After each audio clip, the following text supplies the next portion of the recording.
Okay, and the time is now 12 o'clock, so it's time for me to say hello and welcome. My name is Per-Erik Eriksson, and I represent the Swedish Computer Society.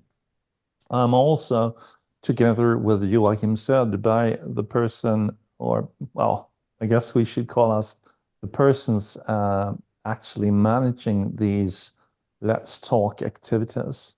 We have quite a few people online today, so I guess we should explain the background and what we're doing and what we're trying to do with this type of event. We started in May 2020, so that's actually 3 or 4 years ago. And at that time, it was Let's Talk Security once a month. Today, 2024, almost 4 years later, we're actually doing not one, not two, but 4 activities each month. The first week of the month is Let's Talk Security. It's on Thursday, noon to 1 o'clock. The second week, it's Let's Talk Excel, also on Thursday. All of these things take place on Thursdays, 12 to 1300 hours. The third week, it's Let's Talk GDPR. And well, today is the third week of the month. So we're going to be talking GDPR or EU law. The fourth week, next week, will be Let's Talk EU Cyber Resilience Act and NIS2 Directive. But enough of that. Swedish Computer Society, it might be interesting to know that this year, 2024, is the 75th anniversary for the Swedish Computer Society. So it's actually quite interesting. And I've been thinking a lot, what will we be doing in 75 years' time again? And what's the society going to do in the years ahead? We know what we've been doing, and we do know what we're doing today. But 75 years will be in the ground. Yeah, I don't think any one of us will see that, although it would be interesting. Yeah. But enough of that. Today, we've invited Stefano Rossetti, and I think I'll just simply state the following. Joachim, who are you? And then after that, Stefano, who are you and what is today's topic? We do have a few practical details. We have stated that this meeting will end at 1 o'clock. I've already gotten a few signals to state that it may be that we should continue until latest 1:30 today. However, the official end time today is 1300 hours. You are welcome to stay after that if we have an ongoing discussion, etc. And in that case, we will continue for some time, but the official stop time is 1300 hours. And with that, Joachim, who are you? I am Per's co-host one day every month on the third Thursday of every month. And I talk about the GDPR because I don't know anything about the other topics. So I figured maybe I should talk about what I know and leave the experts talking about their fields. So I talk about the GDPR once a month with Per-Erik. I am a data protection lawyer. I usually joke about me before I started working with the GDPR, I was a human rights lawyer, and then the GDPR came along and I started working with human rights. So I have that perspective going into the GDPR, and it's very because I think that's crucially what it's about. And I've been doing this with Per-Erik for 3 years. Or something like that. And that's quite correct. Almost exactly 3 years, once a month. And I don't know about you. I think I do know about you, actually. But I myself can say that I've had a great and fun time. I agree. It's I've always wanted to host a podcast, so and now we do. So that's enough about me. I think we could let Stefano introduce himself as well. And in that case, I'll just hand over to you, Stefano, in just a second or two. But before doing that, one of the things, I'm not sure if you've pondered the question of why do we call this Let's Talk? Or in Swedish, it's actually called Prata GDPR med oss. And that is to send a very, very clear signal that it's okay. In fact, we really want you to ask questions or comment or basically participate in the discussion. So I think what we'll do right now is we'll let Stefano introduce himself and then start the information. And in the meantime, and afterwards, especially afterwards the presentation, we open for discussion. Well, what you don't see right now is that I have two big screens in front of me. On one of those screens, I have the Zoom window. On the other one, I have the chat box and the participant list. So if you write something, if you have something to say, you can either, for the moment, just write something in the chat box and we'll see that, I will see that, and then we'll bring it up for discussion. Okay. Stefano, who are you? And what should we talk about today? Hi, everyone. Thanks for having me. It's a real honor to join this discussion today. I'm a qualified lawyer from Milan, Italy, but I've been working in Vienna for 5 years now with Max Schrems at NOYB. In my initial part the initial part of my career, I've worked mostly with freedom of expression and journalism. And then in the last 7 years, I started also working a lot on privacy and GDPR in general. And of course, I think that is a rather fortunate experience for what we're gonna chat today. That is exactly somehow the balancing, the way freedom of expression interacts with privacy or data protection, and how this reconciliation of these two different interests, this balancing, should be done by the law of the member states. And I guess that's mostly it. I'm a researcher at the University of Hamburg as well, and where I work on information asymmetry and access rights. And that's it. I won't hog too much of your time with my personal details. That's it.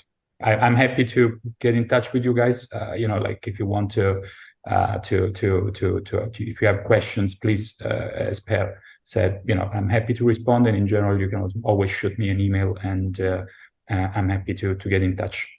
Cool. Joachim. Great. So just a question about orderly conduct today before we start presenting. Please raise your hands if you have questions during the first talk. And mics off as a general rule. And we'll take care of your questions and of course give you the word if you raise your hand. If you raise your hands, we've just shut off all cameras and microphones. We can do that centrally, but that doesn't mean that we don't appreciate if you turn on your microphone and video when you want to ask a question. Exactly. So, today we're talking, just like you said, Stefan, about the intersection between freedom of speech and, well, openness, I suppose, in especially Swedish society. We have had recently a lot of media coverage on these websites with a voluntary publishing permits. And, well, the media coverage has been everything from a Guardian article claiming that there's a correlation between bombings in Sweden, which you can see here, to suggestions from Aftonbladet how to hide yourself from appearing on these websites. So clearly there's a resurgence in interest in this field, and media is writing about it. Recently, there was also a decision from a court, I think it was Malmö Tingsrätt, where they denied access to decisions made by the court based on the rules in the GDPR. So they said that they are disapplying Swedish law and the right to access this documentation because the GDPR doesn't allow the sharing of information in this sense, essentially. So the question then really, Stefano, is when is it okay, according to the GDPR, to share information? And when is freedom of expression protected, according to the GDPR? Under what circumstances? Thanks for the question. I guess the attention should be drawn to Article 85 in that sense. So this is a provision that, the GDPR is a regulation, but this provision looks more like a directive type direction provision. It says that member states can, in the first paragraph, and then must, in the second paragraph, reconcile data protection and freedom of expression in general in the first paragraph, and specifically for expression that is meant for journalistic purposes, academic purposes, literature, and all that in the second paragraph. Now, of course, you have a problem, not a problem. It's a clear-cut case of like contrasting interests, because on one side you have freedom of expression that somehow requires sometimes data processing, personal data processing. If there's a case of a corrupted politician, for example, you want to say in your article who that person is, what happened. Perhaps you want to include some photographs about the events. These are all personal data. But at the same time, nobody really seriously can say, well, the GDPR may allow this politician to have that data removed under Article 17, right? Because there is a general interest, like in the power from the public to know what's going on, because freedom of expression, like Sweden is a leader in this sense. I think you guys have one of the oldest constitutions protecting free speech. Free speech is the basis for any democratic society, any democratic order. We need information. We need information flowing freely within the system, so that we can get an opinion on what we want, what we think is right, and then potentially, direct our actions in a way or the other, also by voting a party or the other. So definitely, freedom of expression is one of the pillars of democratic societies and our societies. At the same time, it's not an absolute right. We are used to limiting freedom of expression in many ways. When, for example, the case comes to, child pornography, terrorism, interests of the state, national security, we know it's not an absolute right. And that also comes with, like some burden, of course. And one of these limits is data protection, obviously. There was an interesting case in Italy, I think that was, that is a good kicking off point, Joachim. Like a few months ago, this very, very important, like it was basically like a mafia boss or something. He was arrested at a hospital. He was like under for a terminal cancer, essentially. And then a couple of newspapers spread the information and details about like the illness itself.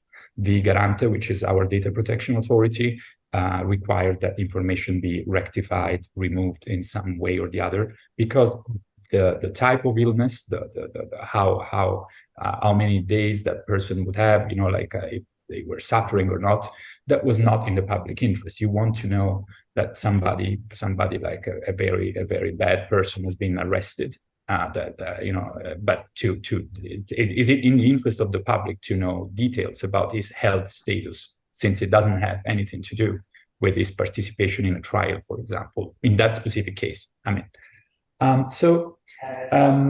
these are elements, or these are, this is an example, and I could do plenty of how data protection can interfere and potentially limit the GDPR, right? The freedom of expression.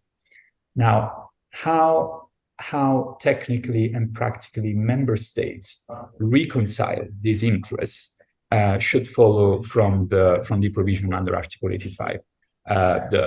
In paragraph 1, it says that the two interests must be balanced, and in paragraph 2, that is a very central provision, I would say. The European lawmaker says, well, when the data processing is meant for journalistic purposes, artistic purposes, or literature, there's another one.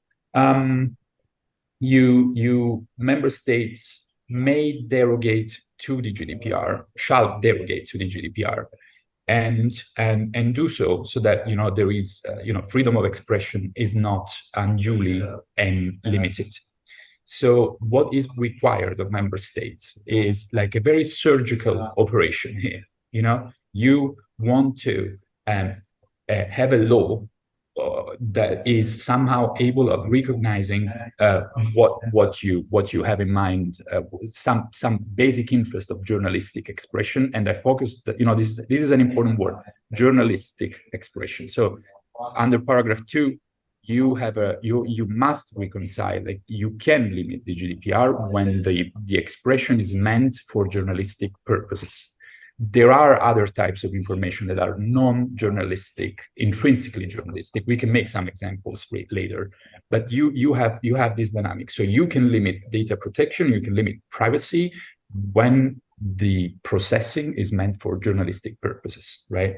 I'm not talking about art, I'm not talking about literature, because the Guardian's article was about one of these websites in Sweden that they are not piece of art. Joachim, or literature, right? I think I would agree that they are neither art, literature, or academic papers. But so, yes. So I think journalistic purpose is the only thing that's left here. Yeah. But I mean, the problem here, as far as I understand it, is that this isn't how the Swedish law is derogated from the GDPR. The Swedish lawmaker has been very clear, saying that if there's a conflict between data protection or the GDPR and the Swedish constitutional freedoms of expression, then the Swedish constitutional freedoms of expressions should apply. Correct. And that's exactly, I think, a very good point to start our discussion in that sense. So we just said that member states, national lawmakers, they must be surgical, right? So they have to adopt. They can operate. They must. You're saying that this is not a surgical procedure. This applying an entire law. Well, arguably, you may consider that a little bit too extensive, that protection, right? Like, but if I may, I would like to go into the details, perhaps. Sure, absolutely. Say why. The European law tells you, like, you have to be very precise, right? So, for example, something that I was thinking this morning, an example of a law or a provision that would give you an idea of how things would be done, right? So, under Article 15.1, it's the right of access, 15.1c, I think, or D. I don't remember the letter. It's one of those, in the list. It says that if you file an access request, you are entitled to obtain any information about the sources, right, of that information. So you can ask a controller to tell you where they found your data, right? Mm-hmm. Now, that's interesting, because if you go, whenever we talk about sources and whenever we talk about journalism and journalistic sources, right, these are elements that a journalist, an investigative journalist, wants to protect, isn't it? Absolutely. So an example of how things could be done would be, I don't know, a law that says Well, the right of access is generally acceptable also for journalistic purposes, but Article 15.1, what is it? G? Yes. G, yeah. Is not applicable because, otherwise the journalist will be forced to disclose its sources, their sources, right? And that is not acceptable. So you have ways to be very precise and to limit data protection only when it's needed to protect journalism, right? Now, absolutely. I think it's a good example, but I mean, that it depends on the source as well. Of course. Yeah. Of course. Absolutely. Not all sources are protected. I mean, not all sources. Yeah. Sure, so, absolutely. But sorry, Jörgen, please. No, keep going. Yeah.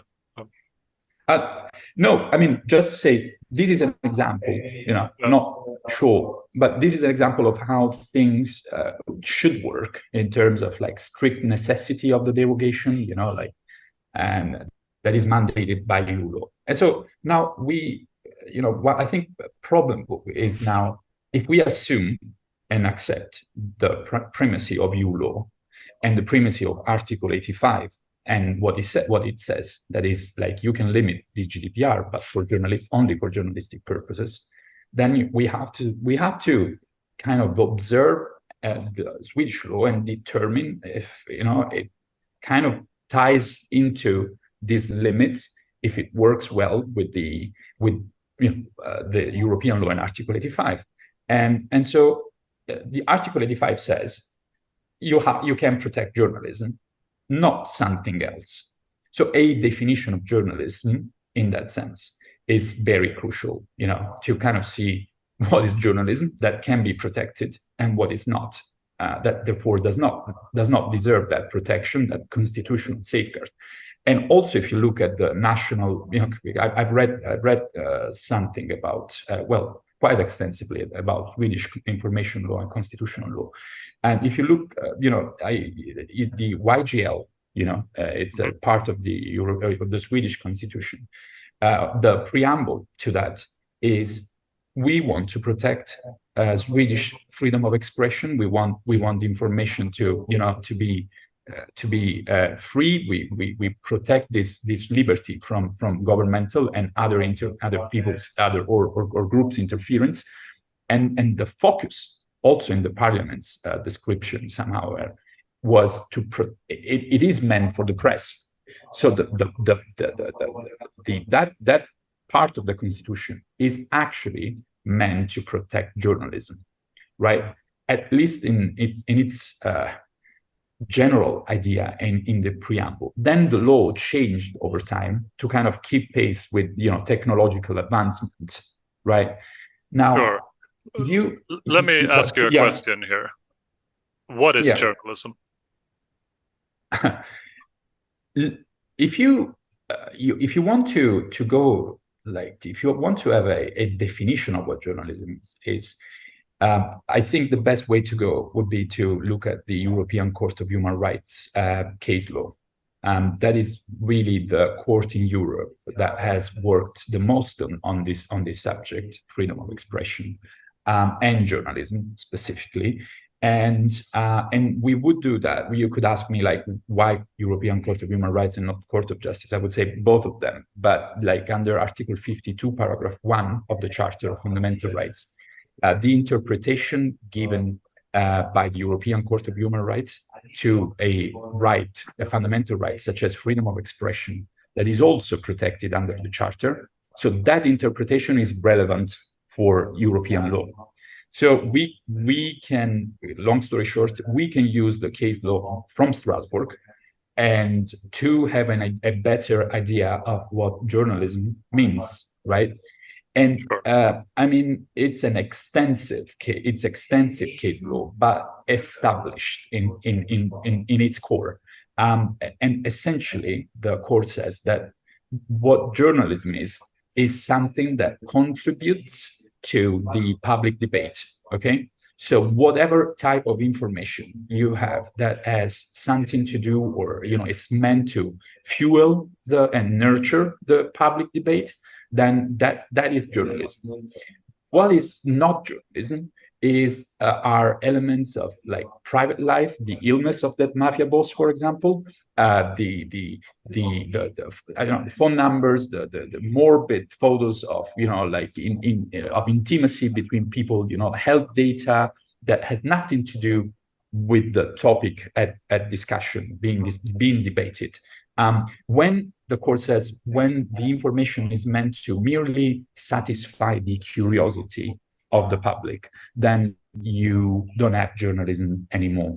The court, that is so more or less the line, you know, the boundaries between these two interests, so to speak, or the definition. So journalism is meant to inform the public, that we know, and curiosity is not journalism, right? And then the court also develops further criteria. Could you say balance. That like me finding out who my neighbors are using one of these websites and seeing if I earn about the same amount as they do, is that journalism, or is that morbid curiosity? What would you say?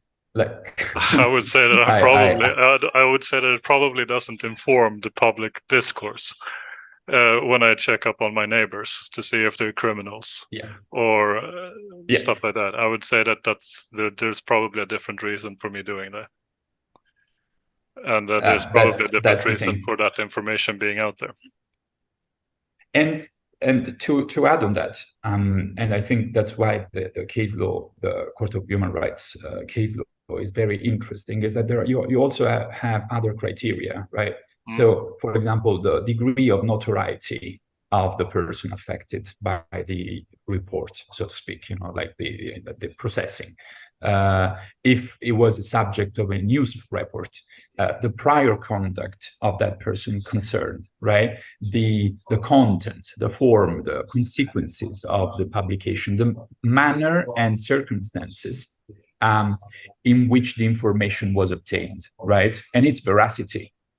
So all these elements should be taken into account to see what journalism is, what is not.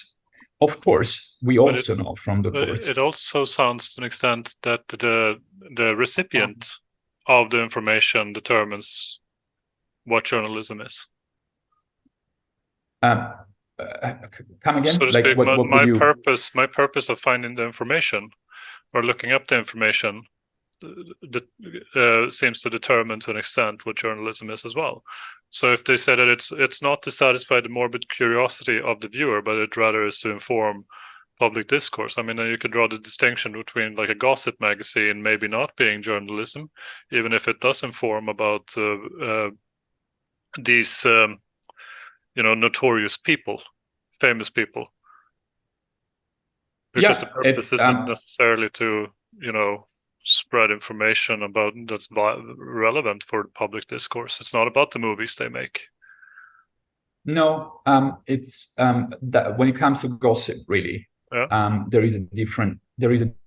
I mean, I've always struggled a bit with that area, right? Because I was like always trying to apply these principles to those types of publications, and then I was like, this is that it doesn't add up, it doesn't, it's but then I guess in that case, Joachim, it's also a little bit of a they are part of a system, so like it's tolerated because the actors and notorious people, they actually have a direct interest in being visible, and therefore they generally do not act against the newspaper, right?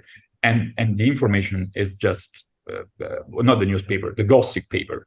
The information is just published. But if you then want to consider what happens when you actually act and file as a notorious people, as a public figure, you act against the newspaper for something. You have this Phonanover case, right? Like, I think it was the Princess of Monaco. She had been photographed. It's an old case. Yeah. She had been photographed in a semi-intimate moment with her partner, and they were, basically the photo were published, and then they complained against that publication. the gossip paper claimed journalism, and the Court of Justice in the end said, no, that is curiosity, you know. And so the thing is, perhaps when you want to protect your privacy, even as a public figure, you are theoretically entitled to. Obviously, limits are more loose, so to speak. You know, if you are a public figure, especially if you run a public office, you have to undergo a higher and deeper public scrutiny. So it is relevant to say, to publish a photo of a politician meeting somebody from the industry before a law is adopted, for example, that seemingly go in the interest of that industry, right? So you even if it's like they've done with chat control and members of the EU Commission talking to Aston Kutcher, for example. With the you're talking, it sounds like you're the situation with chat control 2.0, and how the EU Commission members have been noted having meetings with Aston Kutcher, and him, you know, running this Thorn business where they sell AI with facial recognition technology. Great example, you know. Yeah. Yes, exactly.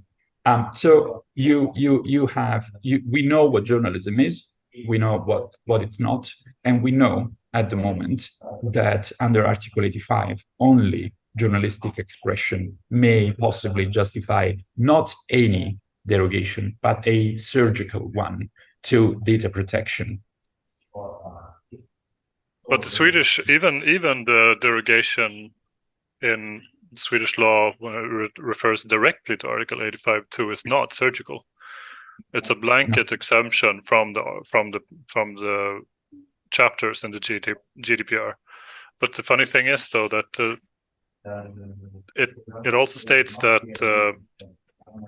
the derogation is complete if there's protection under the constitutional law, whereas for these particular protected expressions, not necessarily protected under the Constitution, there are specific derogations. I get the feeling that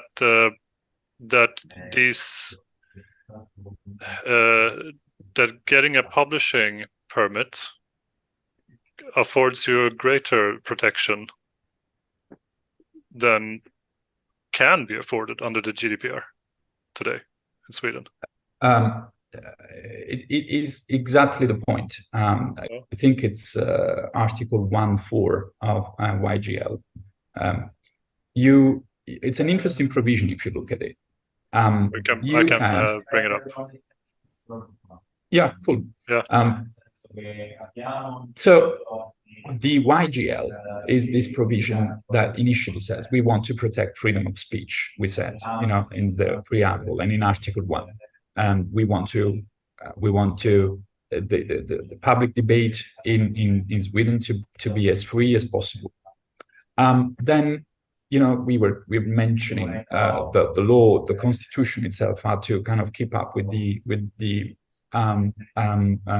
evolution of technology, and therefore in Article 1.4 they say this is a new provision. It says, you know, the protection we generally afforded to journalism, it is also extended to the whoever runs databases, says the provision, and then look at the first three cases. You know, you have the editorial office of a printed periodical, the enterprise for the professional production of such printed materials, and a news agency, you know, A, B, and C, right? So it is clear. Or someone else.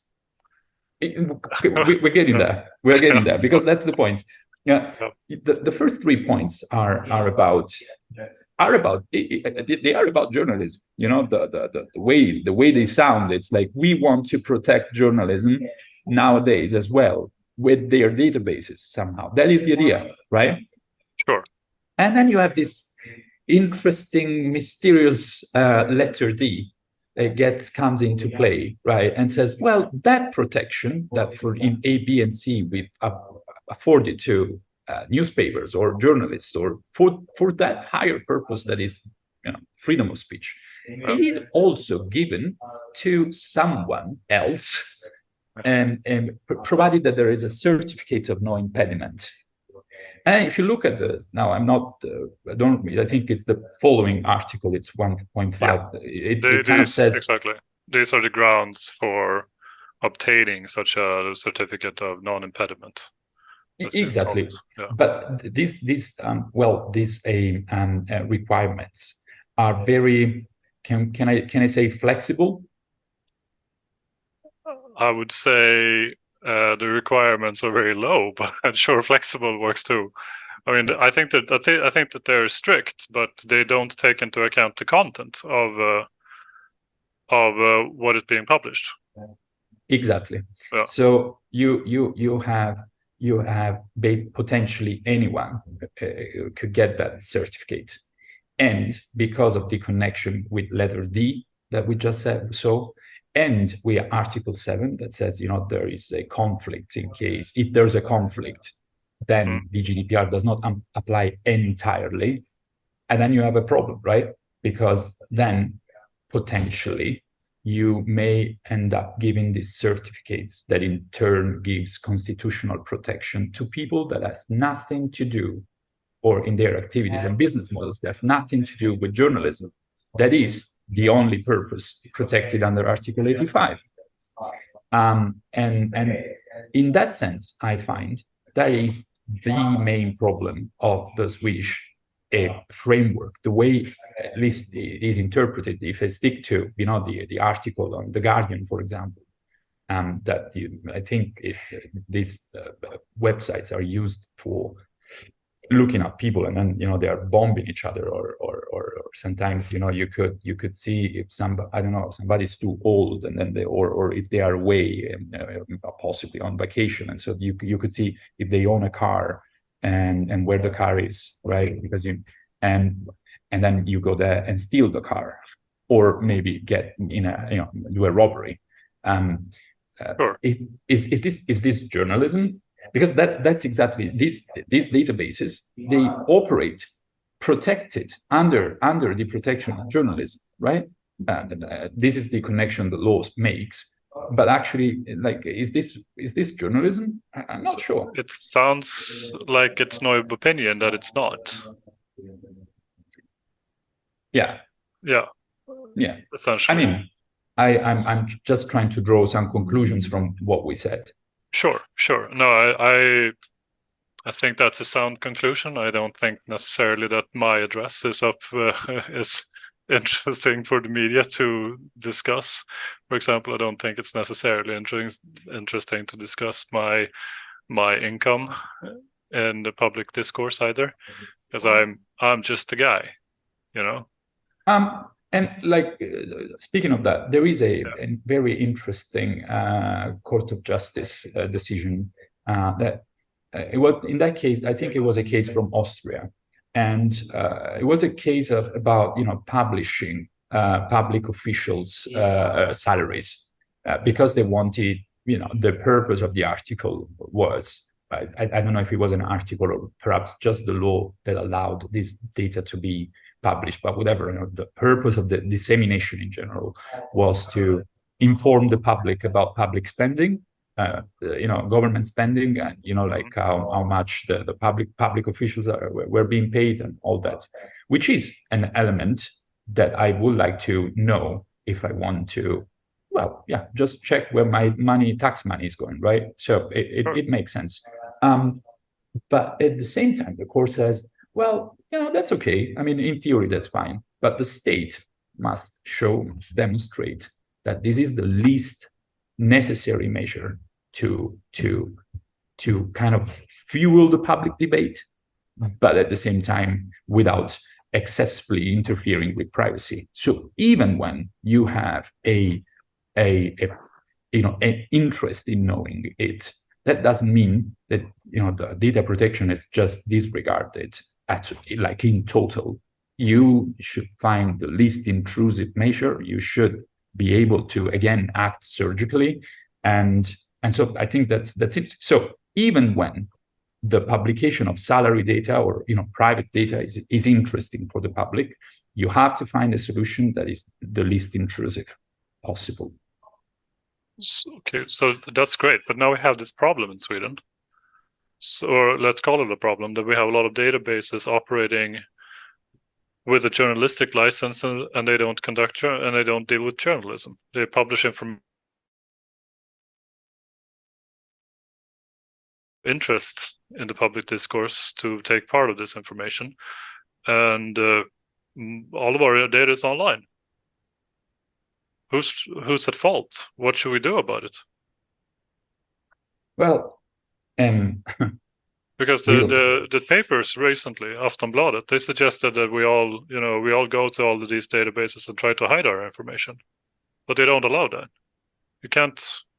They deny deletion requests, most of them. If you assume what we, of course, the openness of Swedish institutions is renowned. I think there is a fundamental difference between having open and transparent public institutions and letting for whatever reason, you can go to your tax authority or to the court and do a request about someone else. Possibly this request is not overly hindered by data protection, maybe, but still you're trying to motivate your interest in knowing that bit. When you shift from a sort of ad hoc request, specific request, from this sort of bulk acquisition of like millions of Swedish citizens and residents, then I think you are getting into a qualitatively different discourse. Like it's not about openness. It looks like an openness problem. It looks like I'm limiting transparency, but in fact, I think we are talking about something else, which is sort of using these God-sent principles and pillars of Swedish society to do something that is not really what it was. These principles were meant to protect initially, and still are not. I mean, the openness principles is it's a way to it's a system of checks and balances, really, to make sure that our public institutions are doing their jobs. Oh, sorry. There's some people in the background there. That happens. And in that case, now might be a good time for me to butt in. We have 3 comments in the chat box with questions, so I think we should take a look at those as well. Can I make my final point before we do that? Yeah. Oh, yes. Absolutely. So the freedom of access of information, like offentlighetsprincipen as we know it, the transparency principle in Sweden, is about checks and balances, making sure our public institutions are doing what they're supposed to be doing, and basically being able to audit them. Anyone should be able to audit our public institutions. That's the idea. But what's happening now is not, that. It's people being able to audit their neighbors or other people. It's a different situation than what the transparency principle in the Constitution is supposed to protect or be about. So yeah, I agree with you. There's a complete difference between being able to access documentation to audit someone and all of the documentation being publicly available online. Yeah, no, I agree. And that's perhaps the point also, to kind of try to be very clear to the Swedish public that is something, there's something that is supposed to be protected. And that is journalism, and that is, information that we need to run and hold our institutions accountable, to control what politicians are doing, to follow there's crimes. I don't know, like it could be so many aspects in the political debate, but to allow a sort of this making information like attaching, because actually in the end you pay for this information. You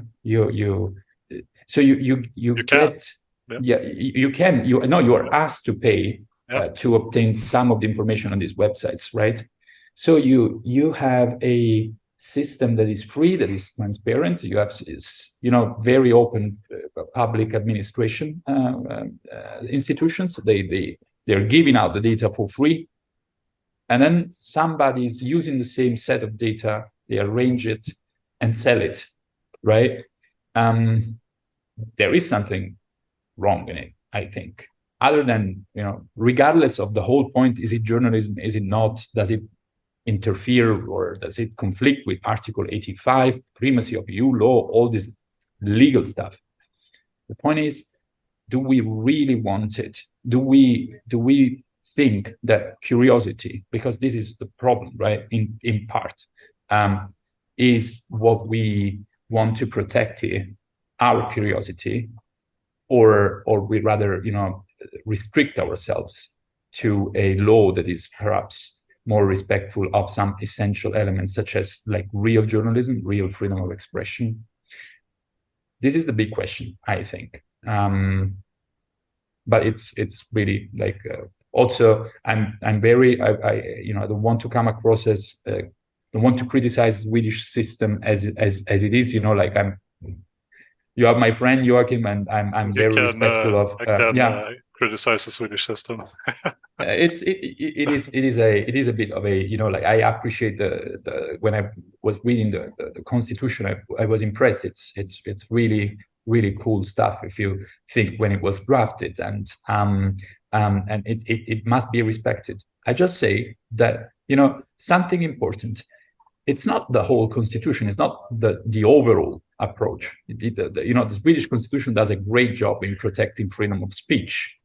It's like a little bit of it that is working somehow in a way that should be considered as in breach of EU law, perhaps, and then maybe fixed. That is what I think. But we need to kind of always have very clear in mind what we're doing. We're not using data protection to limit freedom of expression here. We are using data protection to limit something that has nothing to do with freedom of expression, or at least we are discussing it. Well, it's at least it's not a protected type of expression, so to speak. And I would say that the GDPR does protect freedom of expression even without the derogation in Article 85, because there are rules saying that you are allowed to process personal data under certain circumstances. It can be a legal basis. You just need to you need to make a proportionality assessment regarding your interest in processing the data and the data subject's interest in not having the data processed, for example.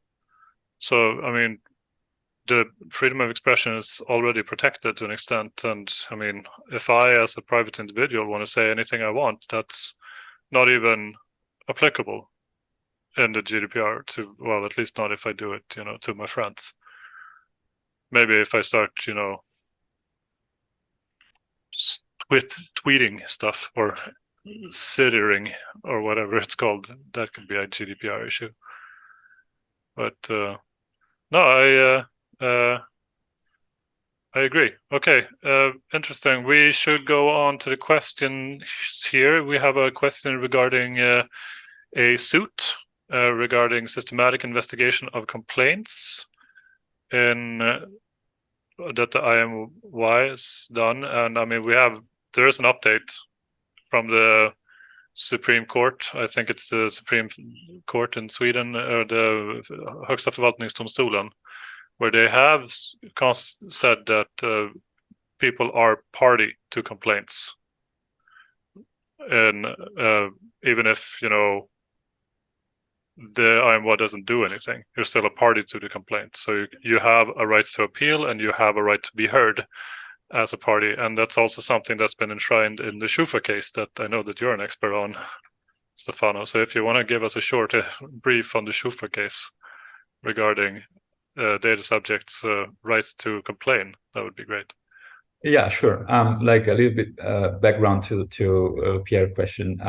It's true. Like we had one of our complaints was against a streaming company, Spotify in Sweden. You know, the case hasn't been handled for 4 years, more or less. And so I went through Swedish law and I realized that under general administrative law, you can ask an authority to decide. I think it's 6 months, Joachim, from upon receipt of the complaint. Yeah, you can ask them for a decision, but they don't necessarily have to give you a decision in the case. Exactly, but then they can reject this request, and you can go to the court. In that case, was Stockholm. And then we did it, and actually it's true, we won. And in the end, there was the initial, first groundbreaking decision that, you know, brought the party rights as a wider problem, and you know, like as a part of the issue we observe with the GDPR and lack of enforcement and all that. Now, so that in that case we didn't have Schufa yet, but that case was built mostly with, you know, based on general principles, you know, like essentially the idea was like we took some bits and bytes from the GDPR, trying to show that there was a problem in an authority denying party rights, because the GDPR says you have a right to an outcome, the DPB says you have a right to a legally attackable decision. You have under Article 78(2), for example, the right to an effective remedy is if the authority does not handle the complaint. So the whole message, the general message is you are entitled to a decision, and you are entitled to intervene if something is not happening, right? Then the extent to which, like, how many rights you specifically have, because the GDPR is silent in that regard, you have to look at you know, national law. If you generally have a right to be heard, if you can file submissions, you know, if whatever the case may be. Now, Schufa is a recent decision where two cases, three actually, two were joined and dealt with mostly a data retention and party rights. And then there was another one, beautiful case, by the way, on ADM, automated decision making. But I'm not going to talk about that one now. Now, in one of the parts, like one of the final parts of this Schufa decision, the court says you, like, the right to an effective remedy under Article 78 is implies full judicial review by the court. Now, full judicial review means that the court says full judicial review plus the full judicial review must respect the autonomy that obviously data protection authorities enjoy under the national administrative system, right? Now, you have to look at that a little bit in conjunction with the national system and see, okay, so we know we have a full judicial review. Let's say that I asked for I made three requests in my complaint, and the IMY or any other DPA ignores two of them. I can go to a judge and say, dear Your Honor, you know, like, can you consider these other two requests? They were ignored by the data protection authority. Full judicial review means that court can either establish the case itself and decide the case itself, or send the case back to the authorities so that they decide the case themselves on those two lacking points, right? So the overall logic of Schufa, what we can get from this decision is if you file a complaint, you are a party. It depends on, like, what your national system says, but in general, definitely you have a right to a decision. And definitely, I would add, you have a right to a decision on those points where the authority has no discretion. Now, why do I say that? Of course, I cannot ask an authority, in my opinion, to say, well, you should fine Google for this violation, or you should fine 2 billion euros for this violation, because that is, a discretion of the authority to decide how much, or if and how much fine should amount to. But if I have, I don't know, requested deletion of data, or access to somebody, and the controller doesn't give me access to the data under Article 15.3, and then in Article 58 you have a bit like one of the powers of the authority is to force the controller to fulfill the access request. There is no discretion there, So in the authority, if I have a right to access and the controller has not fulfilled that request, the only logical solution in terms of formal logic is to have access. And in turn, the access can be forced, can be ordered by the authority. So we have party rights. That's what I think. Of course, there are different nuances to the system to another. You have to respect national procedural autonomy, true. But in some cases, this autonomy is restricted to the bare minimum, and therefore you have specific, I would say, subjective procedural rights. Yeah, I mean, I don't know the data protection authorities. Freedom of decision, so to speak, or the breadth in which they can make decisions is limited to what should be an effective remedy. So an effective remedy, if I have not received access, is to subpoena someone to give me access. Therefore, there is no discretion in that particular case, essentially. Yeah. The problem then can appear, for example, if they've interpreted my access request as a deletion request. That happens surprisingly often, and therefore, okay, they can't provide access anymore, and therefore some other corrective measure must be applied. Yeah, and you may have a list of them. In that case, you cannot really. Yeah. Yeah, I mean, I think a reasonable fine would be the only real way to go about stuff, but it would be, but the amount will have to be at the discretion of the data protection authority. So I can also add that the IMY has started considering complainants as parties to their complaints. I think that happened this year, so that's news. However, I have also understood that they do not really systematically investigate complaints yet. Anyway, what they do is they ask questions to the data controller, who someone has accused of being in breach of the GDPR, and then they assume that the data controller is telling the truth. So I wouldn't necessarily call that a systematic complaint or systematic investigation of a complaint. I can't say that happens in every case, but I've heard of several instances where that has been the process that IMY applies. So we're not there yet. That in at least one case where I have been involved, I put a complaint to IMY, and they basically said, thank you, we have this, and we will inform and ask questions of the party. Yeah. Thanks for that. The point is, like, if you look at the Court of Justice, if you look at the GDPR, if you have a right, following your complaint, if you have a right to a legally attackable to a legally attackable act, so it means you have a right to an outcome to that complaint. Because in case you don't, then you can go to a court and have an effective remedy. So I think to say that, that is not handling, and that is not an outcome, the one you mentioned, Per, it's something else could be interesting and maybe even effective on a policy level. But to say that informing the controller is an outcome, I'm struggling with that. It's one of the measures that they can take, one of the corrective measures, but I wouldn't say that it's really corrective most of the time. Yeah. Yes. It is now 1 o'clock sharp.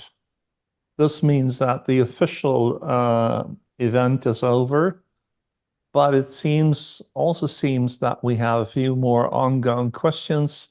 So I'll let this meeting continue, and we see how long we continue.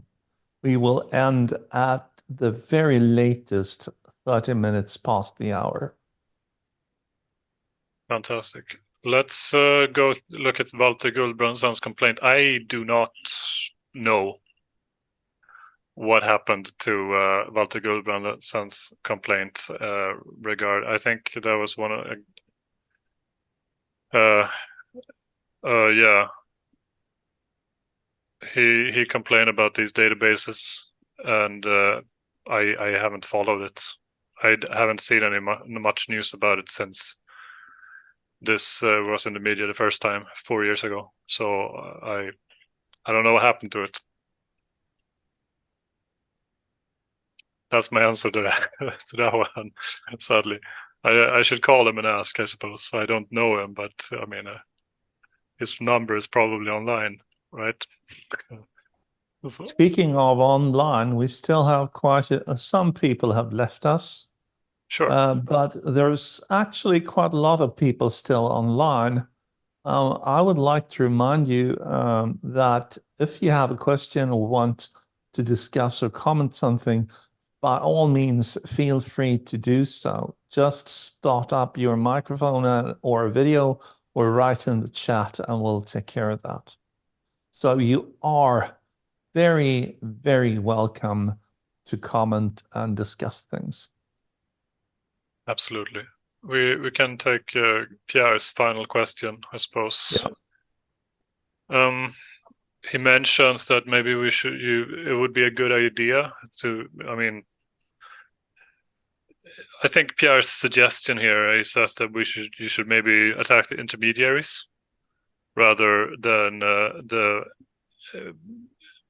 publisher of the data. And I think that's a practical way to, solve the problem. But is it enough, Stefano? I mean, first of all, we are just chatting about it, right? So it's not sure. But I mean, what you've been talking about is a big problem with the Swedish constitution and how it doesn't line up with EU law. Yeah, and so in that sense, if you attack the intermediaries, you don't really solve that issue, I would say. No, it is a strategy, right? To perhaps limit it, and perhaps also an effective one. But the problem would stay, I would say. So if you want to call it problem, because it could also be that the misalignment between the misalignment, in objective terms, the misalignment would stay. Yeah. And misalignment is a problem because we need to conform with EU legislation. Yeah, and that's also, objective. It is a legal quandary if we're not in line with EU legislation. We're essentially breaking our international deals with the rest of the EU collective or community. That is a way to put it. Yeah. So you're saying that this can be, it's not a bad idea to complain against these intermediary people, and I am well aware of this problem. They most of the time the people who publish data online are not the people who request the information from the tax authority, for example. It usually goes through an intermediary. And some of these databases, some of these intermediaries have these utgivningsbevis or publishing permits or whatever you want to call them for some databases that they are in control of, but not for their entire business practice. Usually the reason they request information from the tax authority is to do a credit assessment or something like that. And they do it on behalf of a third party normally. And then they reuse the data and put it in a database and they sell it to a third party, which, you know, is also not not congruent with the rules in the GDPR, especially the principle of purpose limitation. You request information for one purpose and then you do something else with it. You can't do that. That's illegal. But yeah, again, here's the problem, you know, that the YGL removes transparency thanks to these utgivningsbevis or publishing grants. So you can't really track the data as a private individual the way that GDPR intends. Yeah. So that would be my answer to Pierre's question. I agree. Yeah. I think one thing that you can do if you want to have slightly less information from data brokers and, you know, ads and stuff like that is that you can go to Statens personadressregister and remove yourself from reklamutskick and stuff like that. That's something that you can do, anyone can do. But again, that puts the burden of protection on the private individual. And I think that that's fundamentally a problem, forcing individuals to protect themselves when there's a law and saying that the data processor and data controllers are the ones who should afford us this protection rather. So it's the wrong angle, so to speak. It's my opinion. Perfect. Cool. Any questions? Let's open the floor formally.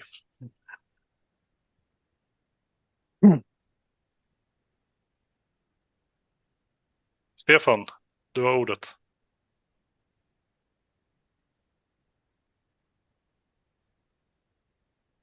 Maybe not. If there aren't any questions, then maybe you want to summarize your stance, Stefano, and what we've talked about. Like if there are any key points to bring with us from this seminar. I would say that under EU law, we have member states have an obligation to reconcile data protection and privacy.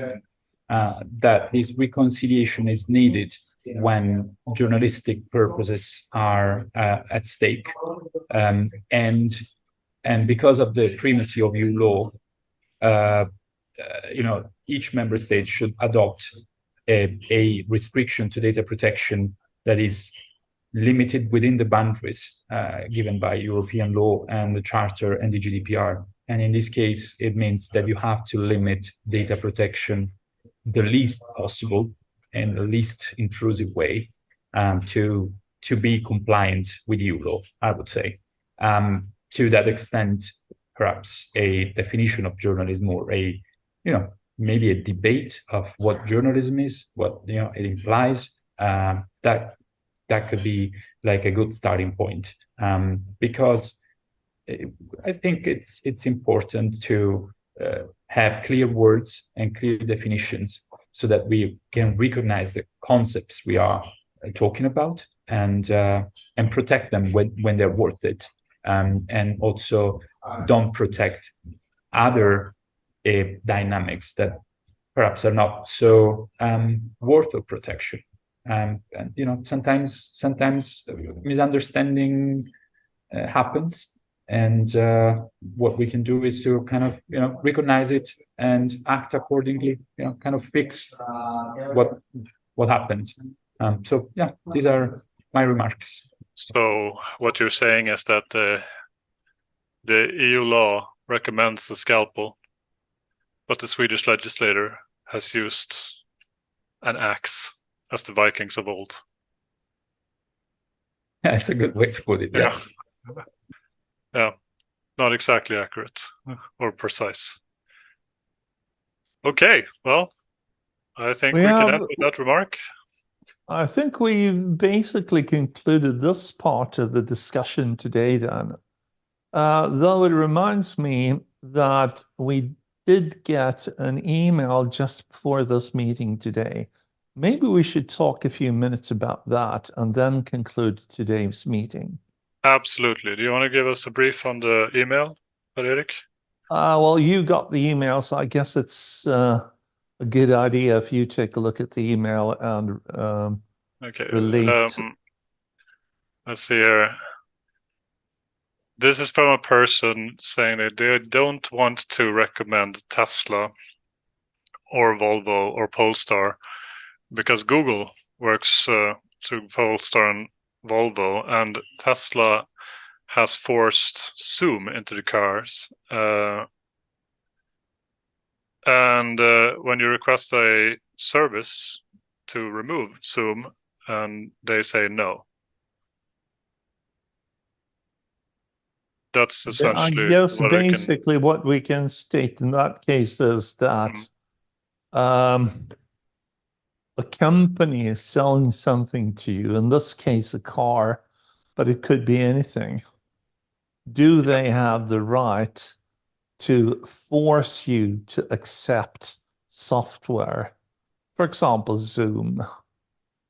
And what are the privacy implications, etc., or GDPR implications in this case? Is that an adequate yeah, question? I think that's a reasonable question based on the email. What would you say, Stefano?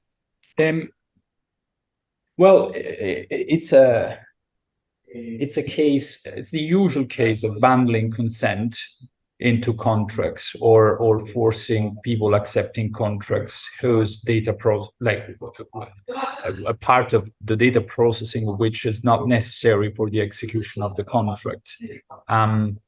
You generally have a problem in terms of free consent. You're basically told that you have to accept a software in this case, perhaps, and therefore data processing, right? And the extent to which this is admissible is really if they can demonstrate this software is necessary for the contract, that is something. I would hardly think so. But then if it's not contract, then it's consent. But then how can I possibly say that my consent was free, was specific in the case of Zoom? We don't know what's going on with Zoom, what type of processing they're doing, what type of data they're sharing with whom, what is the limit of the use of that tool. So I'm buying a car and I'm literally being forced to accept that software, even if they ask me to consent. Is that consent free? Is that consent informed? I don't think so.